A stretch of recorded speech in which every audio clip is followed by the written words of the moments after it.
નમસ્કાર મિત્રો, SP education ચેનલમાં આપ સૌનું હાર્દિક સ્વાગત છે। આપણી ચેનલ પર જો નવા હો તો ચેનલને સબસ્ક્રાઇબ કરી લેજો, જેથી તમને ટેટ સરકારી ભરતી અને સરકારી પરીક્ષાઓને લગતી નવી અપડેટ મળતી રહે। જો આપણી ટેલિગ્રામ ચેનલ પર જોઈન ન થયા તો ત્યાં થઈ જજો, વિડીયો નીચે લિંક મૂકેલ છે, ત્યાં પણ તમને શિક્ષણને લગતી ઘણી માહિતી મળી રહેશે।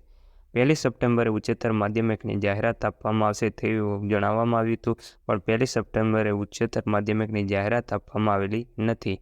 1 ઓગસ્ટના રોજ જૂના શિક્ષકની ભરતી કરવામાં આવશે, તેની જાહેરાત સપ્ટેમ્બર મહિનામાં આપવામાં આવી છે।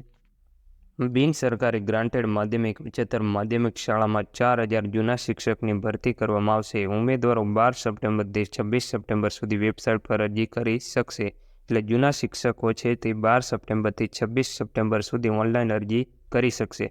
ઘણા ઉમેદવારોને ખ્યાલ નથી કે જૂના શિક્ષક એટલે કોણ। ગ્રાન્ટેડ સ્કૂલોમાં જે શિક્ષકો નોકરી કરી રહ્યા છે અને 5 વર્ષથી વધુ સમય નોકરી કરી ચૂક્યા છે તેવા શિક્ષકોની આ એક જાતની બદલી છે, આ કોઈ ભરતી નથી। સરકારી સ્કૂલોમાં બદલી થઈ શકે છે, ગ્રાન્ટેડ સ્કૂલોમાં ભરતી કરીને બદલી થાય છે। એટલે જૂના શિક્ષકોની ભરતી કરવાની વાત છે, સરકાર જણાવી રહી છે આ ભરતી નથી પણ બદલી કરવાની પ્રક્રિયા છે।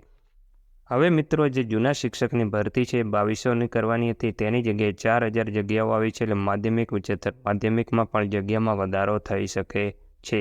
હવે જૂના શિક્ષકની ભરતી લેટ થઈ છે, 1 ઓગસ્ટના બદલે સપ્ટેમ્બર મહિનામાં આવી છે, એટલે ઉચ્ચતર માધ્યમિકની જાહેરાત પણ થોડીક લેટ થવાની શક્યતા પૂરેપૂરી છે અને એવું જાણવા મળેલ છે। પણ ભરતી પ્રક્રિયા શરૂ કરવામાં આવેલી છે, એટલે ભરતી ઉચ્ચતર માધ્યમિકની 100% આવશે, પણ થોડોક વિલંબ થશે કારણ કે જૂના શિક્ષકની ભરતી લેટ આવેલી છે। આજના વિડીયોમાં બસ આટલું, મળીશું નેક્સ્ટ વિડીયોમાં।